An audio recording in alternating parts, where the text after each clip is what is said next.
ഈശോ മിശിഹായ്ക്ക് സ്തുതിയായിരിക്കട്ടെ. എല്ലാവരെയും പുതിയൊരു ദിവസത്തിലേക്ക് സ്നേഹപൂർവ്വം ക്ഷണിക്കുന്നു.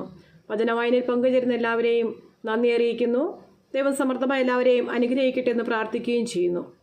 ഇന്ന് നമ്മൾ വായിക്കാൻ പോകുന്ന വചനഭാഗം വിശുദ്ധ യോഹന്നാൻ എഴുതിയ സുവിശേഷം അധ്യായം 13. ശിഷ്യന്മാരുടെ പാദം കഴുകുന്നു. ഈ ലോകം വിട്ട് പിതാവിൻ്റെ സന്നിധിയിലേക്ക് പോകാനുള്ള സമയമായി എന്ന് പെസഹാ തിരുനാളിന് മുമ്പ് യേശു പറഞ്ഞു. ലോകത്തിൽ തനിക്ക് സ്വന്തമായുള്ളവരെ അവൻ സ്നേഹിച്ചു, അവസാനം വരെ സ്നേഹിച്ചു. അത്താഴ സമയത്ത് പിശാച് ശിമിയോന്റെ പുത്രനായ യൂദാസ്കറിയാത്തയുടെ മനസ്സിൽ യേശുവിനെ ഒറ്റിക്കൊടുക്കുവാൻ തോന്നിച്ചു. പിതാവ് സകലതും തൻ്റെ കരങ്ങളിൽ ഏൽപ്പിച്ചിരിക്കുന്നുവെന്നും താൻ ദൈവത്തിൽ നിന്ന് വരികയും ദൈവത്തിങ്കിലേക്ക് പോവുകയും ചെയ്യുന്നുവെന്നും യേശു പറഞ്ഞു. അത്താഴത്തിനിടയിൽ അവൻ എഴുന്നേറ്റ് മേലങ്കി മാറ്റി ഒരു തുവാലയെടുത്ത് അരയിൽ കെട്ടി അനന്തരം ഒരു താലത്തിൽ വെള്ളമെടുത്ത് ശിഷ്യന്മാരുടെ പാദങ്ങൾ കഴുകാനും അരയിൽ ചുറ്റിയിരിക്കുന്ന തുവാല കൊണ്ട് തുടയ്ക്കാനും തുടങ്ങി. അവൻ ശിമിയോൻ പത്രോസിൻ്റെ അടുത്തെത്തി. പത്രോസ് അവനോട് ചോദിച്ചു, കർത്താവേ, നീ എൻ്റെ കാലുകൾ കഴുകുന്നുവോ? യേശു പറഞ്ഞു, ഞാൻ ചെയ്യുന്നതെന്തെന്ന് ഇപ്പോൾ നീ അറിയുന്നില്ല, എന്നാൽ പിന്നീട് അറിയും. പത്രോസ് പറഞ്ഞു, നീ ഒരിക്കലും എൻ്റെ പാദം കഴുകരുത്. യേശു പറഞ്ഞു, ഞാൻ നിന്നെ കഴുകുന്നില്ലെങ്കിൽ നിനക്ക് എന്നോട് കൂടെ പങ്കില്ല. ശിമോൻ പത്രോസ് പറഞ്ഞു, കർത്താവേ, എങ്കിൽ എൻ്റെ പാദങ്ങൾ മാത്രമല്ല കരങ്ങളും ശിരസും കൂടി കഴുകണമേ. യേശു പ്രതിവചിച്ചു, കുളി കഴിഞ്ഞവൻ്റെ കാലുകൾ മാത്രമേ കഴുകേണ്ടതുള്ളൂ, അവൻ മുഴുവൻ ശുചിയായിരിക്കും. നിങ്ങളും ശുദ്ധിയുള്ളവരാണ്, എന്നാൽ എല്ലാവരുമല്ല. തന്നെ ഒറ്റിക്കൊടുക്കുന്നവൻ ആരാണെന്ന് അവൻ അറിഞ്ഞിരുന്നു. അതുകൊണ്ടാണ് നിങ്ങളിൽ എല്ലാവരും ശുദ്ധിയുള്ളവരല്ല എന്ന് അവൻ പറഞ്ഞത്. അവരുടെ പാദങ്ങൾ കഴുകിയതിന് ശേഷം അവൻ മേലങ്കി ധരിച്ച സ്വസ്ഥാനത്തിരുന്ന് അവരോട് പറഞ്ഞു, ഞാൻ എന്താണ് നിങ്ങൾക്ക് ചെയ്തതെന്ന് നിങ്ങൾ അറിയുന്നുവോ? നിങ്ങൾ എന്നെ ഗുരുവെന്നും കർത്താവെന്നും വിളിക്കുന്നു. അത് ശരി തന്നെ, ഞാൻ ഗുരുവും കർത്താവുമാണ്. നിങ്ങളുടെ കർത്താവും ഗുരുവുമായി ഞാൻ നിങ്ങളുടെ പാദങ്ങൾ കഴുകിയെങ്കിൽ നിങ്ങളും പരസ്പരം പാദങ്ങൾ കഴുകണം. എന്തെന്നാൽ ഞാൻ നിങ്ങൾക്ക് ചെയ്തതുപോലെ നിങ്ങളും ചെയ്യേണ്ടതിന് ഞാൻ നിങ്ങൾക്കൊരു മാതൃക നൽകിയിരിക്കുന്നു. സത്യം സത്യമായി ഞാൻ നിങ്ങളോട് പറയുന്നു, ഭൃത്യൻ യജമാനേക്കാൾ വലിയവനല്ല, അയക്കപ്പെട്ടവൻ അയച്ചവനേക്കാളും വലിയവനല്ല. ഈ കാര്യങ്ങൾ അറിഞ്ഞ് നിങ്ങൾ ഇതനുസരിച്ച് പ്രവർത്തിച്ചാൽ അനുഗ്രഹീതർ. നിങ്ങൾ എല്ലാവരെയും കുറിച്ചല്ല ഞാനിത് പറയുന്നത്. ഞാൻ തിരഞ്ഞെടുത്തവരെ എനിക്കറിയാം. എൻ്റെ അപ്പം ഭക്ഷിക്കുന്നവൻ എനിക്കെതിരെ കുതികാലി ഉയർത്തി എന്ന തിരുവെഴുത്ത് പൂർത്തിയാകേണ്ടിയിരിക്കുന്നു. അത് സംഭവിക്കുമ്പോൾ ഞാൻ തന്നെ എന്ന് നിങ്ങൾ വിശ്വസിക്കേണ്ടതിനാണ് സംഭവിക്കുന്നതിന് മുമ്പ് തന്നെ ഞാൻ നിങ്ങളോട് പറയുന്നത്. സത്യം സത്യമായി ഞാൻ നിങ്ങളോട് പറയുന്നു, ഞാൻ അയക്കുന്നവനെ സ്വീകരിക്കുന്നവൻ എന്നെയാണ് സ്വീകരിക്കുന്നത്. എന്നെ സ്വീകരിക്കുന്നവൻ എന്നെ അയച്ചവനെ സ്വീകരിക്കുന്നു. യൂദാസിൻ്റെ വഞ്ചനയെക്കുറിച്ച് ഇത് പറഞ്ഞപ്പോൾ യേശു ആത്മാവിൽ അസ്വസ്ഥനായി. അവൻ വ്യക്തമായി പറഞ്ഞു, സത്യം സത്യമായി ഞാൻ നിങ്ങളോട് പറയുന്നു, നിങ്ങളിൽ ഒരുവൻ എന്നെ ഒറ്റിക്കൊടുക്കും. അവൻ ആരെപ്പറ്റി പറയുന്നു എന്നറിയാതെ ശിഷ്യന്മാർ ആകുലചിത്തരായി പരസ്പരം നോക്കി.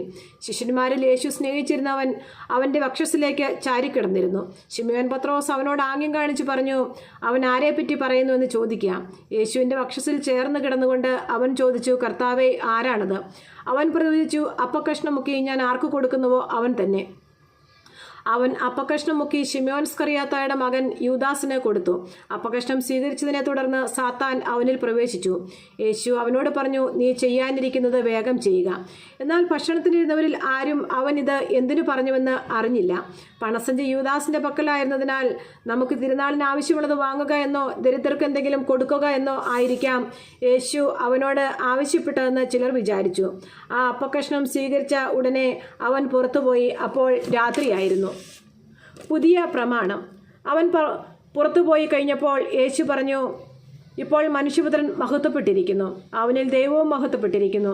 ദൈവം അവനിൽ മഹത്വപ്പെട്ടുവെങ്കിൽ ദൈവം അവനെ തന്നിൽ മഹത്വപ്പെടുത്തും, ഉടൻ തന്നെ മഹത്വപ്പെടുത്തും. എൻ്റെ കുഞ്ഞുങ്ങളെ, ഇനി അല്പസമയം കൂടി ഞാൻ നിങ്ങളോട് കൂടി ഉണ്ടായിരിക്കും. നിങ്ങൾ എന്നെ അന്വേഷിക്കും. എന്നാൽ ഞാൻ യഹൂദരോട് പറഞ്ഞതുപോലെ ഇപ്പോൾ നിങ്ങളോടും പറയുന്നു, ഞാൻ പോകുന്നിടത്തേക്ക് വരാൻ നിങ്ങൾക്ക് കഴിയുകയില്ല. ഞാൻ പുതിയൊരു കൽപ്പന നിങ്ങൾക്ക് നൽകുന്നു, നിങ്ങൾ പരസ്പരം സ്നേഹിക്കുവിൻ.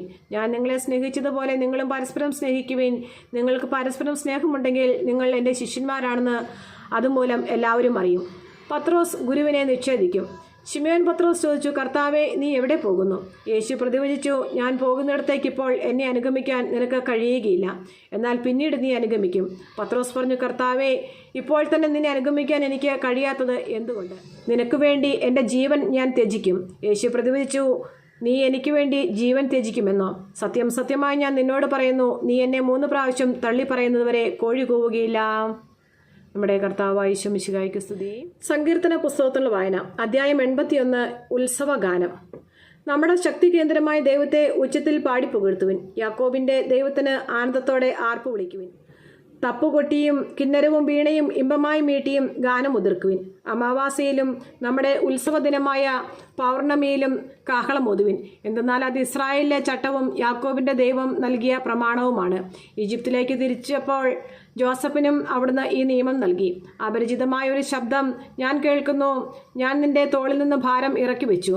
നിന്റെ കൈകളെ കുട്ടയിൽ നിന്ന് വിടുവിച്ചു. കഷ്ടകാലത്ത് നീ വിളിച്ചപേക്ഷിച്ചു. ഞാൻ നിന്നെ മോചിപ്പിച്ചു. അദൃശ്യനായി ഇടിമുഴക്കത്തിലൂടെ നിനക്ക് ഉത്തരമരളി. മെരീബ ജലാശയത്തിനരികെ വെച്ച് ഞാൻ നിന്നെ പരീക്ഷിച്ചു. എൻ്റെ ജനമേ, ഞാൻ മുന്നറിയിപ്പ് നൽകുമ്പോൾ ശ്രദ്ധിച്ചു കേൾക്കുക.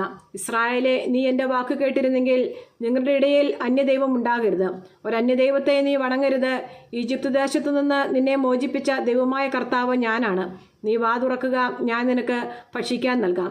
എന്നാൽ എൻ്റെ ജനം എൻ്റെ വാക്ക് കേട്ടില്ല. ഇസ്രായേൽ എന്നെ കൂട്ടാക്കിയില്ല. അതിനാൽ അവർ തന്നിഷ്ടപ്രകാരം നടക്കാൻ ഞാൻ അവരെ അവരുടെ ഹൃദയകാഠിന്യത്തിന് വിട്ടുകൊടുത്തു. എൻ്റെ ജനം എൻ്റെ വാക്ക് കേട്ടിരുന്നെങ്കിൽ, ഇസ്രായേൽ എൻ്റെ മാർഗത്തിൽ ചരിച്ചിരുന്നെങ്കിൽ, അതിവേഗം അവരുടെ വൈരികളെ ഞാൻ കീഴ്പ്പെടുത്തുമായിരുന്നു. അവരുടെ ശത്രുക്കൾക്കെതിരെ എൻ്റെ കരം ഉയർത്തുമായിരുന്നു. കർത്താവിനെ വെറുക്കുന്നവർ അവിടുത്തെ കാൽക്കൽ വീഴുമായിരുന്നു. അവരുടെ ശിക്ഷ എന്നേക്കും നിലനിൽക്കുമായിരുന്നു. ഞാൻ മേൽത്തരം ഗോതമ്പ് കൊണ്ട് നിങ്ങളെ തീറ്റിപ്പോറ്റുമായിരുന്നു. പാറയിൽ നിന്ന് തേൻ കൊണ്ട് നിങ്ങളെ സംതൃപ്തരാക്കുമായിരുന്നു. കർത്താവായ ഈശോ മിശിഹായ്ക്ക് സ്തുതി.